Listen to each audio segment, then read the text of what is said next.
Good morning, children.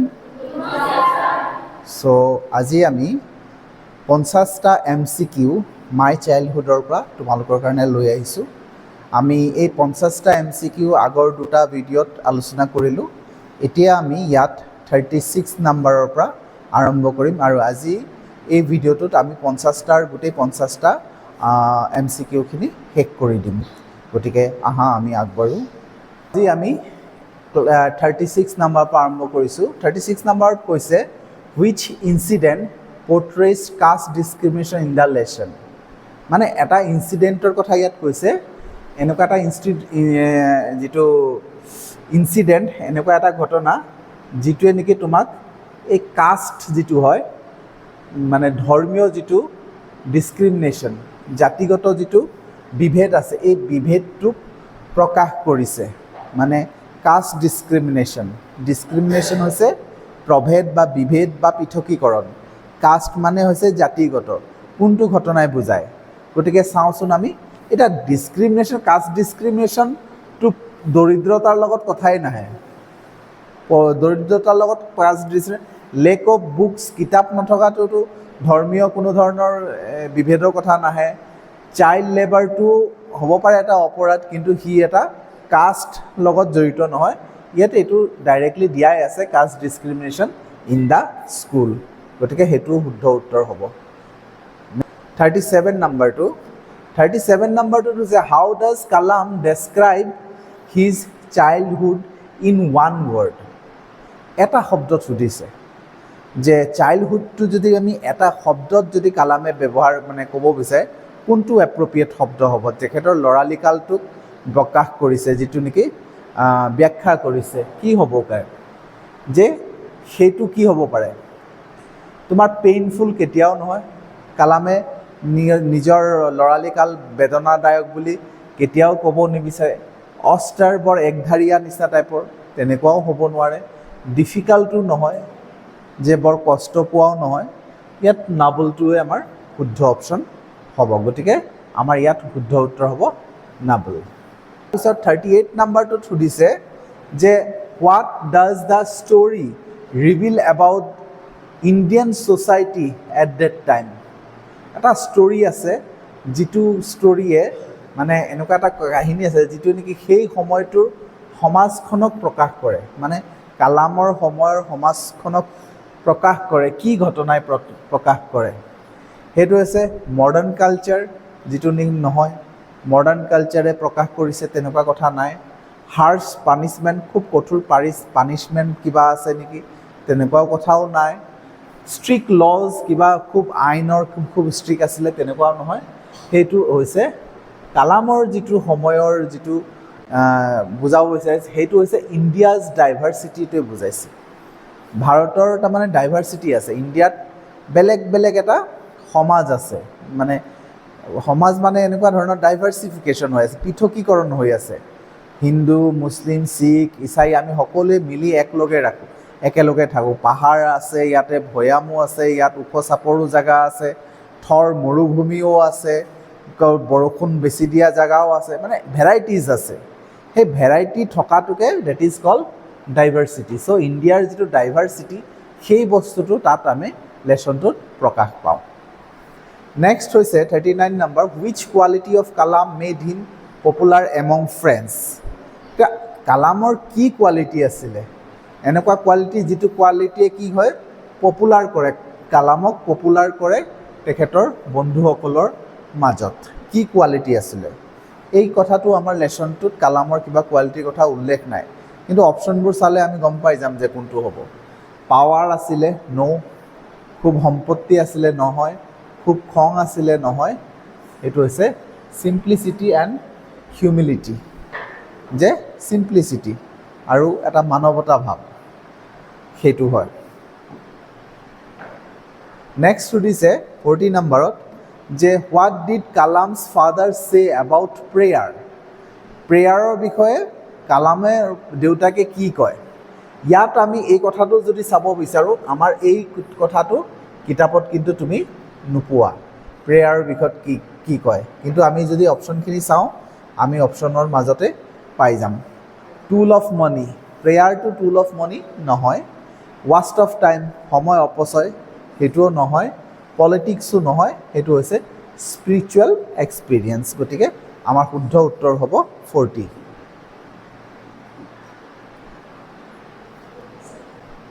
Next 41ত যেটো সুধিছে, what lesson on freedom did Kalam learn from his father.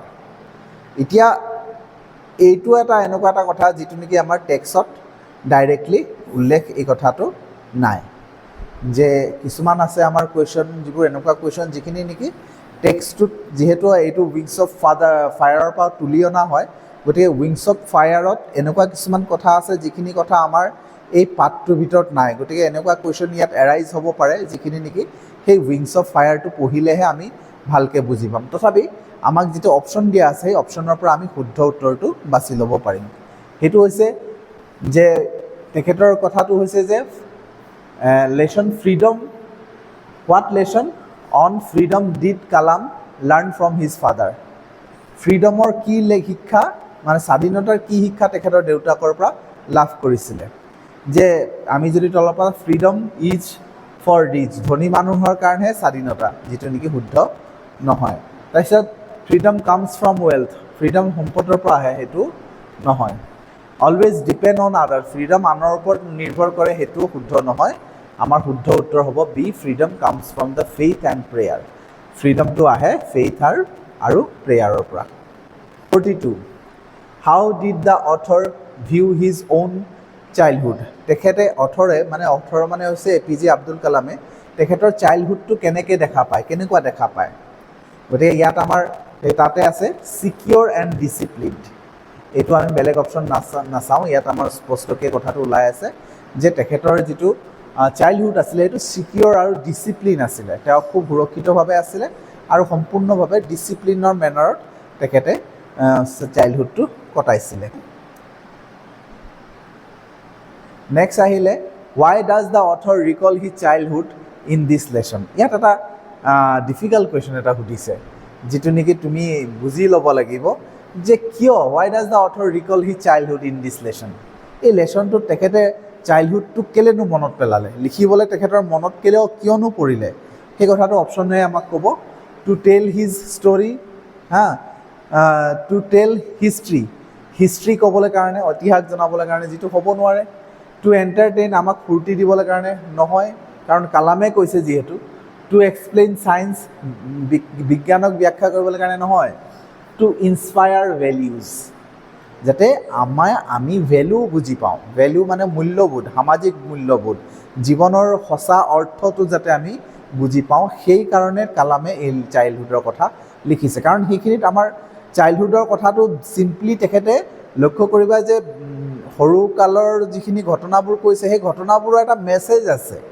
এনেই তেখেতে নিজৰ বিষয়ে কিবা কিবি কৈ দিয়া নাই, কিন্তু এনেকুৱা কথাবোৰ আলোচনা কৰিছে যিখিনি কথাবোৰৰ জৰিয়তে ল'ৰা ছোৱালীক শিক্ষা দিছে যে আমি সকলোৱে মিলি এক হৈ থাকিব লাগে, আৰু আমাৰ চেষ্টা থাকিব লাগে যে আমাৰ মাজত যিখিনি কথা লৈ পিনে আমি কাজিয়া কৰি থাকোঁ, যিখিনি অদৰকাৰী কথা, যিটো নেকি ধৰ্ম, সম্প্ৰদায়, জাতি, এইবোৰ আমাৰ কোনো প্ৰয়োজনীয় কথা নহয়, আমি সকলোৱে মিলি এক হৈ থাকিব লাগে, তেনেকুৱা ৰেফাৰেঞ্চখিনিহে আনিছে। ইয়াত কালামৰ জীৱনত বহুত ঘটনা ঘটি গৈছে। ক'ৰবাত মাকৰ লগত কিবা হাঁহি ধেমালি কৰিছে, ক'ৰবাত ফুৰিবলৈ গৈছে, খুব ভাল লাগিছে, কিবা কিবি খাইছে, দেউতাকৰ লগত আমুক ঠাইত ফুৰিবলৈ গৈছে, তামুক ঠাইত ফুৰিবলৈ, তেনেকুৱা কথাবোৰ আলোচনা কৰা নাই। কাৰণ তেনেকুৱা কথা নথকাটো নহয়। তেখেতে হয়তো ভণ্টি ভাইটিৰ লগত ক'ৰবাত পিকনিক কৰিবলৈ গৈছিলে, কিবা কিবি কৰিছে, সেইবোৰ কথাও ক'লেহেঁতেন, কিন্তু সেইবোৰ কথা ইয়াত কোৱা নাই।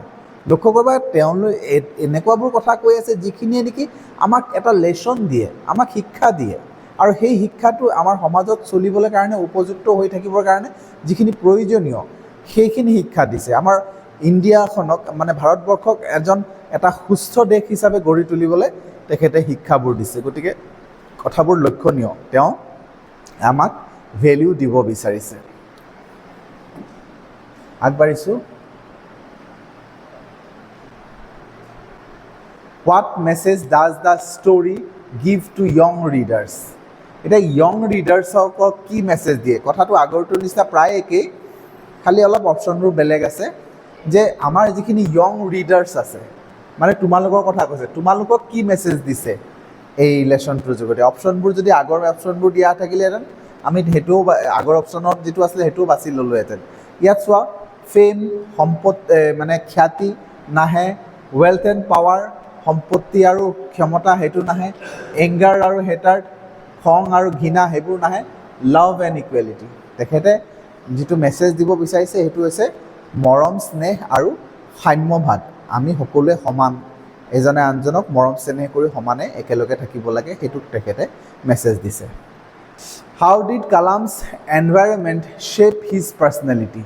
ইয়াত কালামে যিটো এনভাইৰনমেণ্টত ডাঙৰ দীঘল হৈছে, মানে কালামে যিটো পৰিৱেশত ডাঙৰ দীঘল হৈছে। এনভাইৰনমেণ্ট বুলি ক'লে আমি বুজিব লাগিব যে আমাৰ যিটো এটা পৰিৱেশ আছে, আমি কেনেকুৱা পৰিৱেশত জন্মগ্ৰহণ কৰিছোঁ। আমাক কেতিয়াবা এনেকুৱা ধৰণৰ হয়, ক'ৰবাত দেখা পায় যে আমি বোলে ক'ৰ পৰা আহিছে, বোলে ই আমুক জেগাৰ পৰা আহিছে, তেতিয়া মানুহজনৰ এটিটিউডটো সলনি হৈ যায়। যদি কয় আমুক মুম্বাইৰ পৰা আহিছে ল'ৰা এটা, আমাৰ এটিটিউড সলনি হৈ যাব। সি বহুত স্মাৰ্ট হ'ব, সি বহুত জ্ঞানী হ'ব, সি ধুনীয়াকৈ ইংৰাজী ক'ব পাৰিব, কিবা কিবি সেইবোৰ ধাৰণা আহিব। কিন্তু আমি যদি কওঁ তেখেত বাগানৰ পৰা আহিছে বুলি ক'লে আমাৰ এটিটিউড তাৰ প্ৰতি বেয়া হৈ যায়। কাৰণ আমি ভাবিম ই বাগানৰ ল'ৰা এটা, ইনো কি ভালকৈ কথা পাতিব পাৰিব, কিনো স্মাৰ্ট হ'ব, তেনেকুৱা ধৰণৰ আমাৰ কিছুমান ধাৰণা থাকে। সেইটো হৈছে আমাৰ এনভাইৰনমেণ্ট। তাৰমানে যি ল'ৰাজন বা যিজনী ছোৱালী যিটো পৰিৱেশৰ পৰা আহে, সেই পৰিৱেশৰ প্ৰভাৱটো তাৰ গাত থাকে বুলি বিশ্বাস কৰা হয়। গতিকে কালামে সেই কি পৰিৱেশৰ পৰা তেখেতৰ যিটো পাৰ্চনেলিটি গঢ়ি উঠিছে, সেইটো কেনেকুৱা পৰিৱেশৰ পৰা পাৰ্চনেলিটিটো গঢ়ি উঠিছে বুলি সুধিছে। কিন্তু কথাটো হৈছে এইটো, আমি নিজস্ব টেলেণ্টটো নিজে ৰাখিব লাগিব। পৰিৱেশে ন' ডাউট হেল্প কৰে, কিন্তু আমি এতিয়া ডাঙৰ হৈ যোৱাৰ পিছত আমি নিজৰ পৰিৱেশটো আমি নিজে গঢ় লৈ ল'ব লাগে। বেয়া পৰিৱেশতো আমি বেয়াটো আমি একচেপ্ট কৰি ল'ব নালাগে। কোনোবাই কাজিয়া কৰিছে, বেয়া গালি পাৰিছে বুলি আমি তেওঁৰ কথাই শিকিম, তেনেকুৱা নহয়। আমি নিজৰ পৰিৱেশটো নিজে, সুস্থ পৰিৱেশ নিজে গঢ়ি ল'ম। বাৰু যি কি নহওক, আমাক যিটো সুধিছে সেইটো কি হৈছে, সেইটো উত্তৰ হ'ব ৰিলিজিয়াছ হাৰমনি এণ্ড চিম্প্লিচিটি। তেখেতে যিটো এনভাইৰনমেণ্ট পাইছে সেইটো হৈছে ৰিলিজিয়াছ হাৰমনি, মানে ধাৰ্মিকভাৱে বেলেগ বেলেগ ধৰ্মৰ মানুহ আছে, কিন্তু তাৰ মাজত মিল আছে। কোনো কাৰো ধৰ্মলৈ কাজিয়া নকৰে, ইজনে সিটো ধৰ্মক, ইজনে ইটো ধৰ্মক হেল্প কৰে। মানে পূজা পাৰ্বণত মুছলিমে হেল্প কৰে, বা মুছলিমৰ কিবা পৰৱ হ'লে হিন্দুসকলেও হেল্প কৰিব, এনেকুৱা ধৰণৰ হাৰমনি আছিলে। নেক্সট হৈছে which event influence Kalam's thought on social equality. মানে সামাজিক ইকুৱেলিটিত, মানে সামাজিকভাৱে যিটো সম্যতা বা ইকুৱেলিটি, সমাজৰ যে সকলোৱে সমান, সেই যিটো চিন্তা কেনেকুৱা, কিহে, কোন ঘটনাই ইনফ্লুৱেঞ্চ কৰিছিলে, মানে প্ৰভাৱ পেলাইছিলে। আমি ইয়াত যদি পাওঁ, এইটো হৈছে ডিছক্ৰিমিনেশ্যন অফ ফাদাৰ্ছ পিলগ্ৰিমেজ। ইয়াত এই দুটা কাটি দিওঁ, পভাৰ্টি আৰু পিলগ্ৰিমেজ ফাদাৰ না, কিন্তু হিজ ফাদাৰ্ছ প্ৰেয়াৰ বুলি কৈ দিলে, প্ৰেয়াৰ্ছটো কথা নাহিব। দেউতাকে প্ৰাৰ্থনা কৰাই ইনফ্লুৱেঞ্চটো নিদিয়ে। এইটো হৈছে ডিছক্ৰিমিনেশ্যন বাই টিচাৰ্ছ। সেইটো হৈছে টিচাৰে যিটো ডিছক্ৰিমিনেশ্যন কৰিছিলে, মানে নতুন টিচাৰজন LP স্কুলত আহি যে এটা ডিছক্ৰিমিনেশ্যন কৰি দিলে, কালামক যে পিছফালে আঁতৰাই দিলে, সেইটোৱে কালামক শিকালে যে আমি এইটো কৰিব নালাগে। কাৰণ সেইটো পিছততো লক্ষ্মণ শাস্ত্ৰীয়েতো শিক্ষা দি দিলে শিক্ষকজনক, তেতিয়া মানে কালামে বুজি পালে যে সেইটো হ'ব নালাগে। গতিকে ইনফ্লুৱেঞ্চ হোৱা ঘটনাটো এইটো বুলি আমি একচেপ্ট কৰিব লাগিব। 47 কৈছে who inspire Kalam most during his childhood. তেখেতৰ চাইল্ডহুডত তেখেতক কোনে আটাইতকৈ বেছি ইনস্পায়াৰ কৰিছিলে। এতিয়া ইয়াত তেখেতৰ যদি সেই কথাটো যদি ক'বলৈ যাওঁ, আমি his mother, father, his friends, এই গোটেইখিনি বস্তুৱে আহে। এনেকুৱা নহয় যে ইয়াত স্পেচিয়েলি কোনোবা এজন। কিন্তু এটা কথা লক্ষ্য কৰিব লাগিব, তেখেতৰ শিক্ষকৰ কথা বেছি ক'ব লাগিব। কাৰণ তেখেতৰ এই শিৱ সুব্ৰমণিয়া আয়াৰৰ কথাটো তেখেতে স্পেচিয়েলি উল্লেখ কৰিছে, তাকো নতুন টিচাৰজন যিজন সলনি হৈ গৈছে। গতিকে সেই দুয়োটা কথা ৰেফাৰেঞ্চ থকাৰ কাৰণে আমি এই কথাটোক বেছি গুৰুত্ব দিম। কিন্তু তেখেতৰ দেউতাও আছে, মাও আছে, সকলোৱে আছে ক'বলৈ গ'লে, কিন্তু তাৰ ভিতৰত বেছি ভেলিউ কাক দিম, সেইটো হৈছে C2 টিচাৰ্ছক। 48 হৈছে what Morrell does the teacher my childhood টিচ। এতিয়া মৰেল কি আছে, তাৰমানে মৰেলিটি কি আছে, তাত আমাৰ নীতি শিক্ষা কি আছে। কথাবোৰ একেটাই পইণ্ট, কিন্তু ইয়াত বেলেগ বেলেগ ঘূৰাই ঘূৰাই সুধি আছে কথাবোৰ।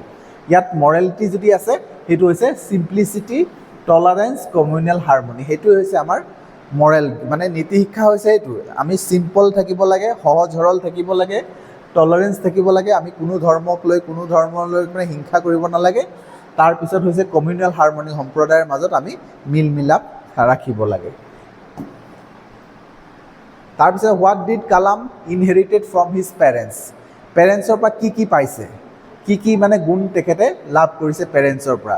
গতিকে পেৰেণ্টছৰ পৰা কি গুণ লাভ কৰিছে বুলি ক'লে এইটো সম্পত্তি, ফিয়াৰ, এংগাৰ এইবোৰ নহয়, এটাই থাকিলে simplicity and faith. So' B is the correct option. তাৰপিছত আমাৰ এই গোটেই হেৰিটোৰ 50টাৰ লাষ্টৰ যিটো 50 বা হাফ চেঞ্চুৰী কৰিছোঁ আমি, যিটো MCQ, সেই শেষৰ প্ৰশ্নটো হৈছে how is my childhood relevant to today's world. Relevant to today's world মানে মাই চাইল্ডহুড যদি লেচনটো পঢ়া, সেইটো আজিৰ পৃথিৱীটো, আমাৰ আজি যে আমি জীয়াই আছোঁ, আমি যে পৰিৱেশ দেখি আছোঁ, এই পৰিৱেশত এইটো কেনেকৈ ৰিলিভেণ্ট হয়, মানে এই কেনেকৈ খাপ খায় সেইটো সুধিছে। যে সেইটো কি হ'ব, নাথিং বুলি কৈছে, কিন্তু নহয়, সেইটো নহয়। কোনো একো নাই বুলিতো ক'ব নোৱাৰোঁ, একেবাৰে অনলি কিতাপ বুলিও ক'ব নোৱাৰোঁ, টকাও কৰিব নোৱাৰোঁ। সেইটো হৈছে ভেলিউজ এণ্ড কেৰেক্টাৰ। সেইটো হৈছে আমাৰ ৰিলিভেণ্ট হৈছে মানুহৰ মূল্যবোধ আৰু চৰিত্ৰ। সেইটো আজিও আমাৰ সেই কথাটো আগৰ কথা, কালামৰ কথা, তেতিয়াৰ কাহিনী, কিন্তু সেইটো আজিও যদি আমাৰ দেশত চাওঁ তেতিয়াহ'লে আমাৰ দৰকাৰ আছে, ভেলিউ দৰকাৰ আছে, আৰু আমাৰ সৎ চৰিত্ৰ হোৱাৰ প্ৰয়োজন আছে। গতিকে সেইটোৱে হৈছে C2 হৈছে ইয়াৰ শুদ্ধ অপশ্যন। চ' ইয়াৰ যোগেদি আমি আজি এই 50টা MCQ সামৰিছোঁ। আশা কৰিছোঁ তোমালোকে ইয়াৰ পৰা লাভৱান হ'বা। নেক্সট আমি বেলেগ এটা পাঠ আৰম্ভ কৰিম নেক্সট ভিডিঅ'ত। তোমালোকে ভিডিঅ'টো চাই থাকিবা। ধন্যবাদ।